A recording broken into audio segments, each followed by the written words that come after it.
벌써 한 해가 저물어 갑니다. 작년에도 비슷한 말씀 드렸던 것 같아요. 서울시청 건물에 커다란 현수막이 붙어 있었던 말이죠. 저물어 가는 것이 아니라 여물어 가는 겁니다. 그 말이 다시 한번 떠오르는데요. 여러분은 한 해를 마무리하는 이때에 얼마나 여물어 가고 계십니까? 솔직히 우리의 삶을 돌아보면 참 한심스럽고 또 불만족스러운 것 투성이겠지만 정작 중요한 것은 결국 우리가 얼마나 여물어 가고 있는가에 달려있지 않을까 싶습니다. 육체는 늙어가고요. 마음은 약해지고 또 우리의 환경은 내 뜻대로 되지 않지만 그럼에도 불구하고 그리스도인으로서 이 땅에 선물처럼 보내진 하나님의 자녀로서 한 해를 마무리하면서 우리 스스로가 얼마나 여물어 가는지를 점검해 보는 것은 정말 중요하지 않을까 생각해 봅니다. 벌써 대림절 기다림의 절기 세 번째 주를 맞이하죠. 앞에 보시면 대림절 초가 있습니다. 이 초가 5개가 다 채워지는 그날 성탄절이죠. 그날 우리 구주가 이 땅에 오신 날이라고 우리가 굳게 믿고 기억하고 기념하는 날인데요. 이 대림절을 여러분들 맞이하면서 우리 존재를 다시 한번 생각해 볼 수가 있을 겁니다. 그리스도인은 기다리는 존재입니다. 무엇인가를 간절히 기다리는 사람은요, 자신도 모르게 여물어가게 되어 있지요. 기다림이 있는 삶, 기다림이 있는 신앙은 사실 그 기다림만으로도 충분합니다. 마라나타 주 예수여 어서 오시옵소서. 부디 이 기다림의 절기에 비록 내 스스로가 충만하게 느껴지지 않을지라도 느낄 수 없는 그 사이에도 끊임없이 서서히 여물어가고 있는 저와 여러분의 삶 가운데 주님께서 허락하신 풍성하고 충만한 사랑과 평화가 가득하시기를 축원드립니다. 옆 사람과 인사해 보겠습니다. 저물어가는 것이 아니라 여물어가는 겁니다. 한번 인사해 보시죠.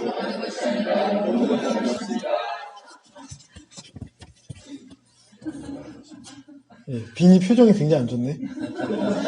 미안해, 내가 머리 색깔 못 맞춰서.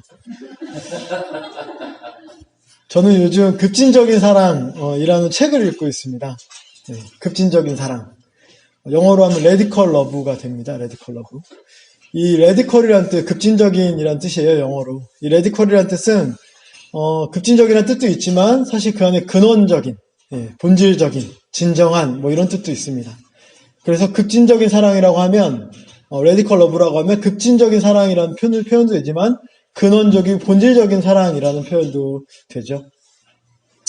미국의 성소수자 신학자인 패트릭 창이라는 신학자가 쓴 책이에요.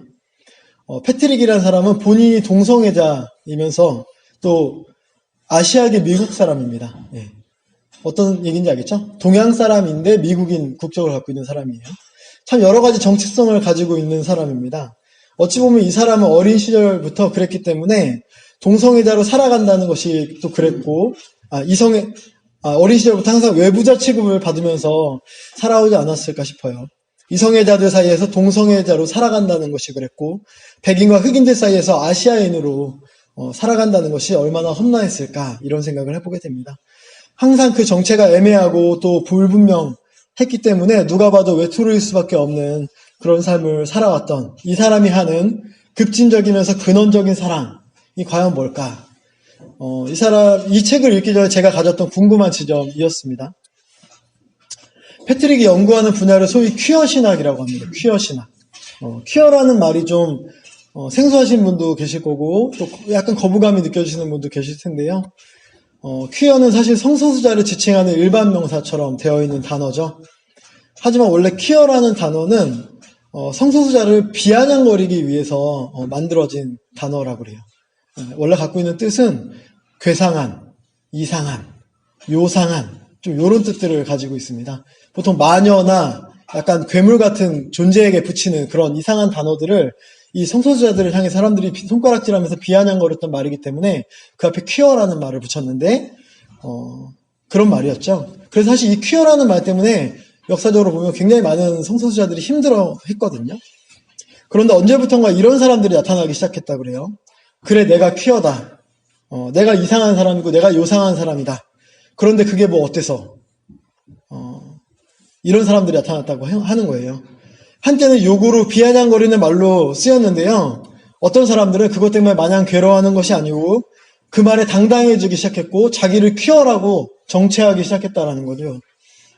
그래서 이 퀴어라는 말이 지금은 성소수자를 칭하는 말이 됐습니다. 굉장한 말이죠, 사실. 굉장한 사람들 때문에 이 퀴어라는 말을 자기 정체성으로 갖고 간 거죠. 역사를 되짚어보면 하지만 퀴어라는 말만 그런 단어로 쓰인 게 아니에요, 사실. 우리 그리스도인이라는 말 있잖아요. 예수쟁이라는 말. 사실 이 말도 같은 맥락 가지고 있습니다. 예수쟁이라는 말, 예수를 따르는 사람이라는 이 말은 어떤 시대에는 그 자체로 이단자라는 뜻이었고요. 사실 굉장히 모욕적인 말로 사용되었던 시기도 있습니다. 하지만 그럼에도 불구하고 그때 내가 그리스도인이다 라고 당당히 고백하는 사람들이 등장하면서 지금 우리가 내가 그리스도인이라는 말을 이렇게 쓸 수가 있게 된다는 거죠. 감리교도 마찬가지입니다. 감리교가 영어로 메소디스트잖아요. 무슨 뜻이냐면 규칙쟁이라는 뜻입니다. 굉장히 비아냥거리는 말이에요. 뭐 바른 생활 사나이 이런 좀 비아냥거리는 뜻이잖아요. 그 당시 웨슬리와 웨슬리에 따르는 많은 사람들을 규칙쟁이라고 손가락질했던 말이거든요. 이 말을 당당하게 메소디스트입니다라고 얘기하기 시작하면서 감리교가 시작된다는 것을 우리가 알고 있습니다. 사실 세상의 비아냥을 그냥 그 비아냥에 굴하지 않고 당당하게 자기들 스스로 받아 안고 당당한 고백들을 했던 것들이 지금 우리를 여기까지 이끌어줬다는 것을 우리가 알고 있습니다. 오늘 이 책을 쓴 패트릭과 같은 내가 퀴어입니다 라고 당당하게 고백했던 사람들, 그 사람들 중에는 기독교인들도 굉장히 많았을 거 아닙니까? 그런데 문제는 이 교회 공동체가 성소수자들을 가만히 놔두지 않았다라는 데 있습니다. 알다시피 역사적으로 교회 공동체는 그 어떤 집단보다도 아주 잔악하게 성소수자들을 정죄하고 배척하고 박해왔던 역사를 가지고 있습니다. 심지어 지금까지도 그렇습니다. 제가 지난주에 지저스 페스티벌 때도 말씀을 드렸었는데요. 우리 감리교 교리와 장정 제7편에는 버젓이 동성애를 지지하는 것만으로도 출교까지 시킬 수 있는 법이 명문화되어 있어요. 심지어 그 법이 2015년 12월 달에 만들어졌습니다.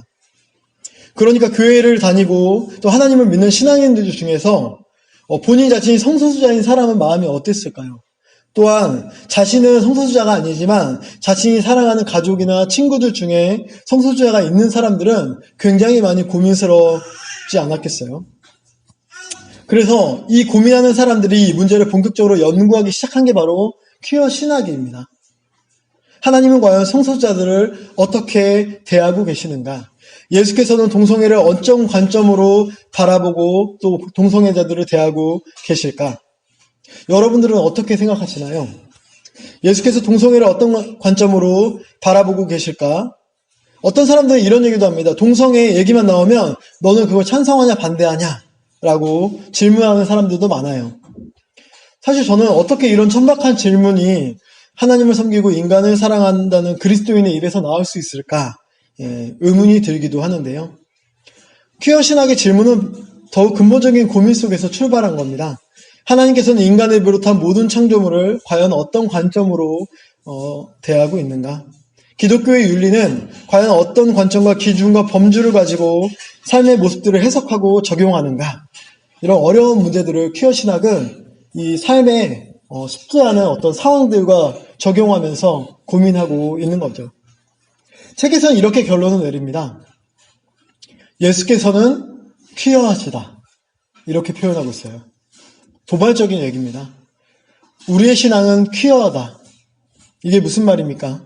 예수께서 또 예수가 보여준 삶의 모습, 예수의 그 사랑의 크기와 형태가 매우 요상하고 괴상하다라고 고백하고 있는 거예요. 그것이 괴상하지 않을 수 없는 것은 두 가지 사건으로 요약된다고 합니다. 한 가지는 하나님의 형상인 예수가 이 땅에 왔다라는 거예요. 성신 사건을 이야기합니다. 이는요, 신이 인간이 된 사건이죠. 신과 인간의 경계가 완전히 허물어지는 사건입니다.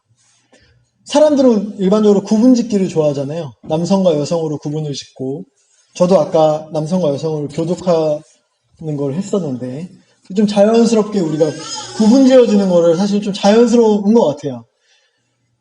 인종도 블랙, 화이트, 옐로우 뭐 이렇게 나누기도 하고, 부자와 가난한 사람 이렇게 나누기도 하고요. 꺼리만 있으면 사람들은요, 경계를 짓고 울타리를 세우고 누군가를 그 울타리 밖으로 쫓아내니 많이 혈안이 되어 있는 것이 우리들의 모습 아닐까 싶습니다. 그런데 우리가 믿는 하나님은요, 심지어 신과 인간의 경계조차 허물고 계시다라는 겁니다. 그리고 여기에는 우리 모두를요, 하나님의 형상이라고 칭해 주시고요, 하나님의 자녀라고 말씀하고 계신 겁니다. 성서의 모든 사건을 통해서 66권 모든 사건을 통해서 하나님께서는 우리에게 너희를 사랑한다라고 이토록 절절하게 전해주고 있는 겁니다. 이것이 우리의 신앙이 퀴어한 이유라고 얘기하고 있어요. 그죠? 이상하죠? 인간과 신의 경계조차 허무는 그 사건 말입니다. 임마누엘, 아까 곧 오소서 예수 그리스도, 임마누엘이 무슨 뜻이죠? 하나님이 우리와 함께 하신다라는 뜻이거든요. 그냥 하나님이 내 옆에 있다라는 게 아니고 하나님이 나처럼 인간이 되셨다라는 뜻이에요. 놀라운 사건입니다. 우리가 신앙이 퀴어한 이유가 바로 첫 번째가 성육신 사건이라고 하면 두 번째 사건은 뭘까요? 십자가입니다. 네. 신이 막강한 힘으로 심판을 하는 것도 아니고 세상을 완전히 뒤엎으시는 것도 아니고 어떻게 하죠? 자신의 죽음으로, 자신의 희생으로 세상의 논리를 또 세상의 방식을 완전히 바꿔버리는 것, 바꿀 수 있다라고 믿는 게 바로 우리 기독교의 구원 개념 아닙니까? 여러분들이 믿고 계신 구원 개념이죠. 그것이 상당히 요상한 지점이라는 거예요. 더 강해지고, 더 부해지고, 더 유명해지고, 더 막강해지는 것이 아니라 자신을 완전히 내려놓다 못해 신이 인간이 된 것도 모자라서 모든 수치와 모멸감을 견디고 자신을 완전히 희생하는 그 사건을 보십시오. 이것이 참 퀴어하다라는 거죠. 퀴어하다. 다시 말해 이것이 급진적인 사랑, 또 근본적인 사랑이라는 겁니다. 성육신 사건과 십자가 사건. 다시 말해서 예수의 시작과 끝 아닙니까? 예수의 탄생과 죽음이 완전히 퀴어한 사건이라는 것이죠. 우리가 고백하고 믿는 신앙의 진수가 사실 그런 겁니다. 인간의 방식, 세상의 방식으로 상상할 수 없는 방식으로 가는 거예요. 더 약해지고 더 연약해지고 더 낮아지는 것이죠. 하나님이 사랑하는 방식이 이런 방식입니다. 이 사랑 앞에서 우리들이 가지고 있는 알량한 자존심과 삶의 조건들, 또 가치 있다고 생각하는 것들이 완전히 무용지물이 되어 버리는 거죠. 그것이 바로 우리 그리스도인들이 간직해야 할 삶의 자세이고 우리의 가슴 속에 있는 심장이 향하고 있는 사랑의 실체인 것입니다. 여러분도 그렇게 믿고 계십니까? 아무도 아멘을 안 하고 계시네요. 아, 그렇게 믿지 않는 건가요? 네, 어려운 일이죠, 사실. 굉장히 형이상학적인 이야기처럼 들리죠. 하지만 우리가 교회 다니는 유일한 이유가 그겁니다. 하나님이 인간이 됐다는 사실을 믿고 또 하나님이 구원을 위하여 자기의 모든 것을 버리고 가장 연약해지는 것을 믿는 것, 여러분들이 믿고 따르는 신앙의 중심이 거기에 있습니다.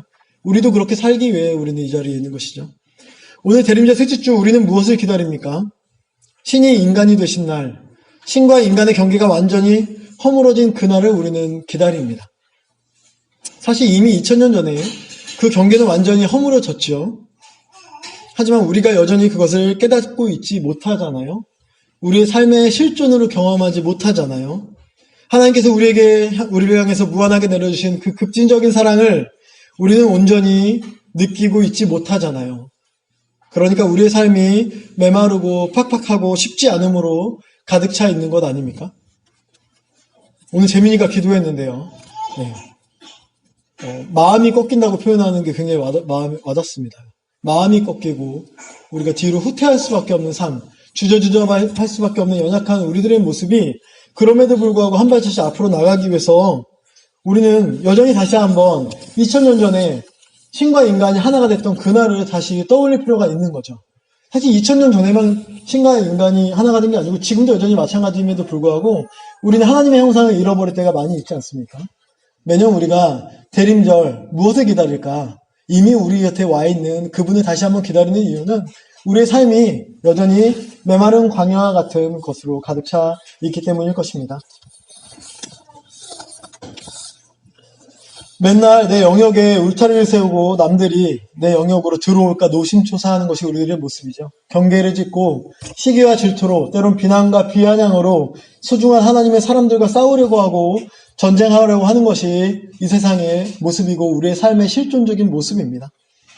우리의 신앙이 퀴어하다라는 거, 퀴어 신학은 비단 성소수자들의 정체성에만 초점을 맞추고 있는 것이 아니라는 거 우리가 기억해야 돼요. 정체성이라는 건 뭐죠? 정체성이라는 것은 우리의 영혼과도 긴밀하게 연결되어 있는 단어입니다. 정체성은 지향점, 근본적인 중심, 다시 말해서 우리의 본색을 이야기하죠. 본색. 남들은 모르고 있는 나의 내밀한 본색 말입니다. 당신의 정체성은 뭡니까? 당신의 본색은 뭡니까? 사람들에게 얘기하지 못해도 나만 아는, 아니면 나와 하나님만 아는 그 내 숨겨진 본색은 뭘까요? 사실은 이것은 영혼에 대한 이야기입니다. 내 영혼의 상태는 어떠한가? 내 영혼은 어디를 지향하고 있나? 내 영혼은 과연 지금 무엇이 필요한가? 내 영혼이 갈갈이 찢겨져 있고 남루해져 갈 때, 도무지 어떻게 할지 알 수 없을 때 우리는 무엇을 합니까?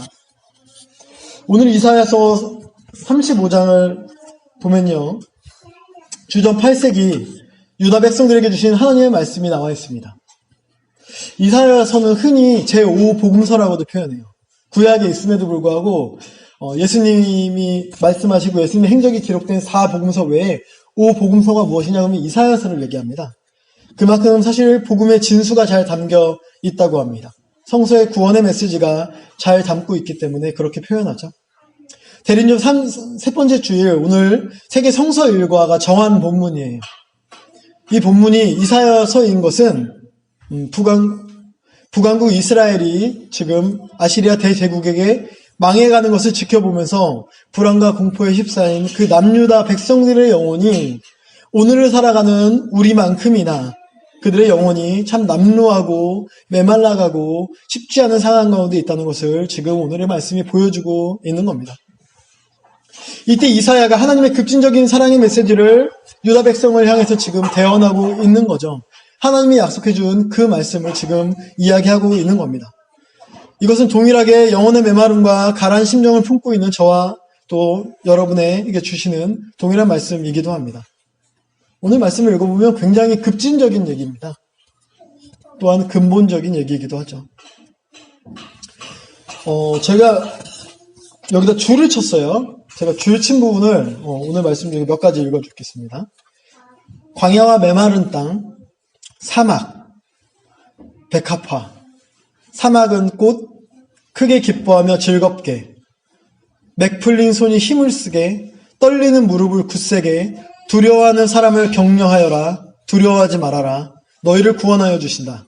눈먼 사람의 눈이 밝아지고 귀먹은 사람의 귀가 열릴 것, 다리를 절던 사람이 사슴처럼 뛰고 말하던 혀가 노래를 부를 것, 광야에서 물이 솟겠고 사막에 시냇물이 흐를 것, 뜨겁게 타오르던 땅은 연못이 되고 메마른 땅은 물이 쏟아져 나오는 샘이 될 것, 사냥이가 뒹굴며 살던 곳에는 풀 대신 갈대와 왕골이 날 것, 거룩한 길, 주님께 속량받은 사람들이 예루살렘으로 돌아올 것이다. 이런 구절들을 제가 줄을 쳤어요. 네. 보시면 어떤 맥락인지는 알겠죠? 오늘의 말씀이. 저는 특별히 7절에 주목하고 싶습니다. 네. 7절을 우리 송윤혁 지사님께서 큰 소리로 한번 읽어주시죠.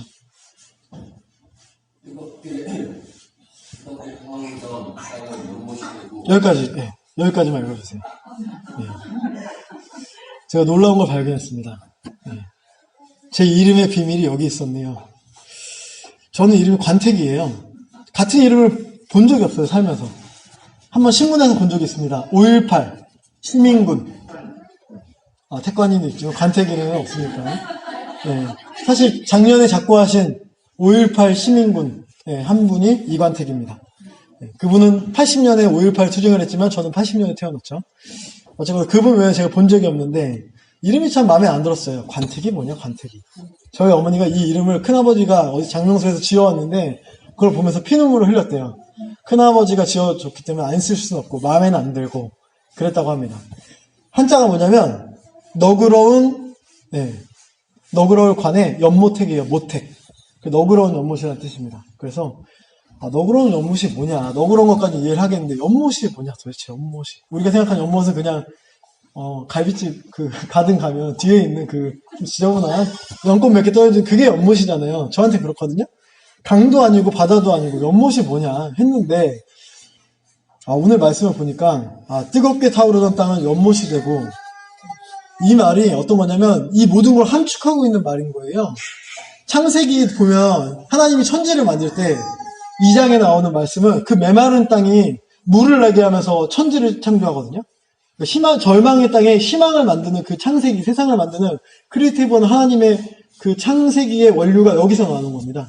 뜨겁게 타오르던 땅, 메마르고 광야 같고 사막과 같은 그 땅에 연못을 만든다는 건 놀라운 일입니다. 연못이라는 건. 우물보다 더하는 거잖아요. 연못이라고. 샘이라는 뜻인데요. 어쨌거나 저는 오늘 그래서 관택이라는 이름이 다시 한번 구원의 메시지가 여기 있구나, 이스라엘의 역사가 여기 담겨있구나, 내 이름에 이런 것들을 다시 한번 깨닫게 되는데, 여러분은 제 이름을 보시면서 하나님의 구원의 섭리를 관택 느끼시면 좋겠고요. 어쨌거나 본문에서 얘기하고 있는 건 도무지 안 될 것 같은 구체적인 상황을 제시하고 그것이 감히 상상하지 못하는 방향으로 펼쳐지고 있는 하나님의 사랑을 예언하고 있다는 걸 우리가 알 수가 있습니다. 여기서 되게 재밌는 거는 물이 넘치는 사람에게는 이 연못이나 샘은 중요하지 않잖아요. 사막이나 중요한 겁니다. 우리가 오늘 노래를 불렀잖아요. 여러분들은 사실 노래를 부르는 게 그렇게 간절하지 않겠지만, 그래서 노래를 그냥 작은 소리로 저희가 부르잖아요. 부르는 데 맞는데, 하지만 오늘 말씀에 나온 것처럼 말 못하는 이에게 노래를 부르는 건 엄청난 일이죠. 말 못하는 그 혀가 노래를 부르게 한다는 거거든요. 다리를 절고 걷지 못하는 사람이 사슴처럼 뛰게 한다는 거거든요.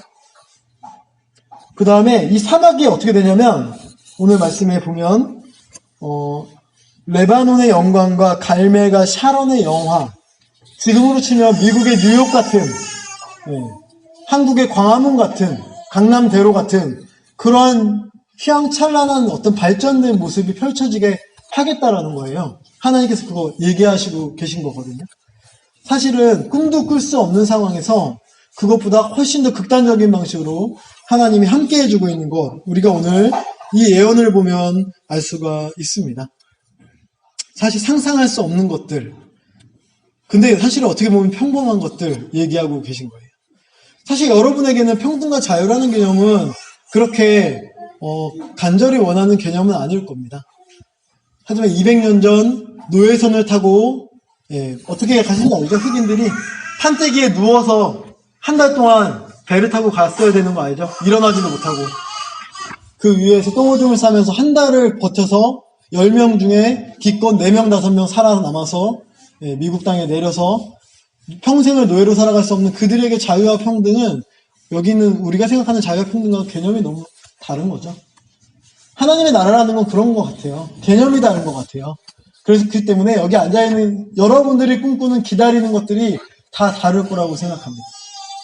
여러분들이 여기 같이 앉아있지만 우리들이 하나님께 원하는, 하나님이 사랑을 주신다고 하는데 하나님의 사랑을 통해 이루어내고자 하는 우리들의 삶의 꿈과 희망은 다 다를 것 같아요. 하지만 오늘 하나님께서 얘기하는 거는 그럼에도 불구하고 우리가 생각하지 못하는 방향으로 너희들이 그냥 걷기를 원하는데 하나님 사슴처럼 뛰게 해준다는 거고요. 우리들이 그냥 말을 하기를 원하는데 하나님은 노래를 부르게 해주겠다는 거거든요. 그런 사랑을 우리에게 부어주시겠다라는 겁니다. 아까 패트릭 창이 꿈꾸는 삶은 굉장히 단순해요. 성소수자들도 그냥 평범하게 살아가겠다라는 겁니다. 제가 얼마 전에 결혼기념일이었어요. 결혼기념일 때 사실은 기념하고 싶어서 누군가의 어떤 우리의 기념일을 나누고 싶은데 마음에 걸리는 게 있는 거예요. 여전히 이 땅에는 결혼을 하고 싶어도 결혼을 못하는 사람들이 있는 거거든요. 이 결혼제도 안에 들어오지 못하는 사람들이 있어요. 뭐 연애를 못하거나 결혼 상대자가 없어서가 아니고 평생을 살아가는 사람이 있지만 그 사람과 결혼을 할 수가 없는, 불법적인 존재로 결혼을 할 수가 없는 사람들이 있거든요. 그 사람들에게 마음 한켠으로 미안하더라고요. 나에게 너무나 당연하고 내가 누리는 것들이 그 어떤 사람에게는 꿈도 꾸지 못하는 심지어 종교적으로도 종교법에도 들어있는 우리 감리교법에 동성 결혼하면 말도 안 되는 일이죠. 우리나라 동성 결혼 자체가 법으로 금지되어 있는데 이미 교리와 장정에 있어요. 동성 결혼하면 감리교에서 퇴출된다. 뭐 이런 출교된다. 뭐 이런 얘기가 있거든요. 어쨌거나 법으로 존재적으로 신앙적으로 정죄당하는 그 사람들을 보면서 마음이 무거웠습니다. 같은 삶을 살아가지만 염원하는 크기가 굉장히 달라요. 그럼에도 불구하고 하나님께서는 그 연약한 사람들의 편이 되어준다는 거예요. 성서가 되게 놀라운 거 급진적이라는 얘기는 뭐냐면 이 남유다에 살아가는 사람들에게는 이 말씀이 굉장히 희망의 말씀이지만 그 당시에 북이스라엘이 지금 아시리아 제국에 완전 점령당하는 시대거든요. 그러니까 아시리아 사람들에게는 아시리아 제국 사람들에게는 이 말씀이 어떠한 감흥도 없는 말씀입니다. 사실 오늘의 말씀이 핍박받고 억압받는 사람에게는 희망의 말씀이고 복음의 말씀이고 구원을 경험하게 되겠지만 그렇습니다. 하나님의 은혜는 사실은 그렇기 때문에 굉장히 편파적이에요. 필요한 사람들에게 주시는 은혜입니다. 필요하지 않은 사람들에게는 그들이 경험할 수 없는 은혜가 되는 것이죠. 말씀을 정리하려고 합니다. 여러분들은 하나님의 급진적인 사랑을 기다리십니까? 근본적인 사랑을 기다리세요? 오늘날 우리의 삶과 현실 속에서 막막하게 도무지 길이 보일 것 같지 않은 상황 속에서 내가 생각지 못한 방식으로 하나님께서 길을 열어 주신다는 그 사실을 믿으십니까? 기원전 수천 년 전부터는 하나님께서는 여러분들이 믿든 믿지 않든 그렇게 하셨습니다. 또 여러분들이 인식하든 인식하지 못하든 여러분의 삶을 통해서도 그렇게 역사하셨습니다. 그렇게 인도해 주셨죠. 그렇게 우리를 사랑해 주셨습니다. 저와 여러분 또 이 자리에서 상상조차 할 수 없는 세상 곳곳에 있는 그 수많은 사람들의 정체성을 일깨워 주셨고요. 그들의 영혼에 꽃을 피워 주셨고요. 그들의 일상을 일으켜 주셨습니다. 아주 퀴어하신 하나님께서 여러분의 뜨겁게 타오르고 메말라 버린 땅을 연못으로 바꾸어 주셨고요. 앞으로도 그렇게 하실 겁니다. 우리는 하나님의 급진적인 사랑을 받으며 또 그것을 누리며 또 그것을 기다리며 다만 오늘을 살아가는 것입니다. 하지만 우리 그리스도 공동체가 한 발짝 더 나아간다면 우리가 받은 이 급진적인 사랑을 또 다른 누군가와 나누는 일이겠지요. 꼴 사납게 세워진 우리 주변의 울타리를 걷어내고 좀 더 퀴어하게 너와 나의 경계선을 허물고 사랑을 함께 나누고 누리는 저와 여러분이 되기를 소망합니다. 사랑과 평화가 여러분의 심장을 더욱 두근거리게 하는 여러분의 심장을 더욱더 부드럽고 설레게 하는 그러한 귀한 대림절기, 하나님의 급진적인 사랑을 충만하게 경험하고 평안을 누리는 그런 귀한 강림절기가 되기를 주님의 이름으로 축원을 드립니다.